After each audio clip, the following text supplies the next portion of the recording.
One of the most important things I learned from Marjory Stoneman Douglas is that there are no other Everglades in the world, first of all. It's a very unique ecosystem. And the other thing that Marjory was very much an ecosystem thinker. Today, a lot of people have their little piece of the Everglades that they want to protect. It depends on where you live, what you like to do, if you like to fish or whatever it is. But Marjory always saw that the Everglades was connected. And that to me was the same message the Miccosukee Tribe had, is that it's all one Everglades, you need to protect all of it. And so Marjory worked on the Kissimmee River, Lake Okeechobee, and the Everglades as a whole, and went straight down to Everglades National Park. So she just didn't focus her efforts only on one part of the Everglades, but understood that it was all connected. And in order to save the park, which is way at the bottom of the Everglades, we needed to protect the other parts of the Everglades too and restore them. And she worked very hard on getting Everglades restoration going. Whenever people would thank her for saving the Everglades, she'd say, well, what are you doing to save the Everglades? So, you know, she just was never content with people thinking she was great for saving the Everglades. She thought other people should be out there working to save the Everglades too. I also had a strong link, like Joette did with Marjory Stoneman Douglas. I was invited to her 105th birthday party where I had to speak. And I was always impressed with two things. And the one was that she had made this comment along the way that what has the Corps of Engineers done? Declared war on the people of the United States? That to me was kind of infuriating. And so I took that as my personal goal to change that image.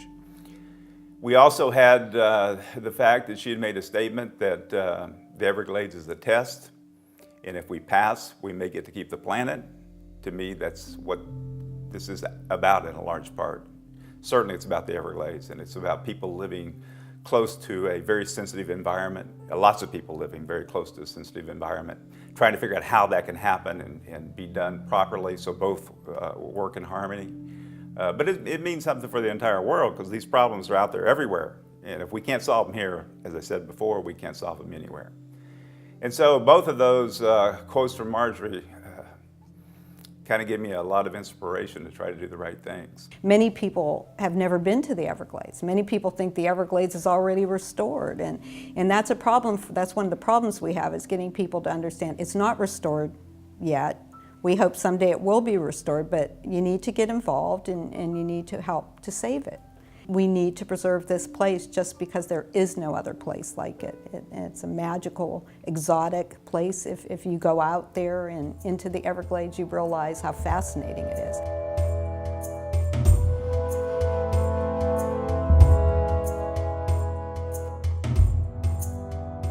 There's a lot of clients that want you to help them do what they want to do.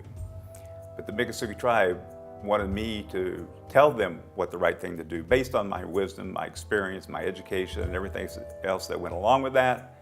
And that was a welcome opportunity because it's not very often you get to do your passion and do the right thing. And I looked at that as not just a new life, but an honor to have that opportunity. And that was in 1997. I started working for the tribe in February 1998. This is almost February of 2011 now. It'll be 13 years real soon, so time flies when you're enjoying what you're doing.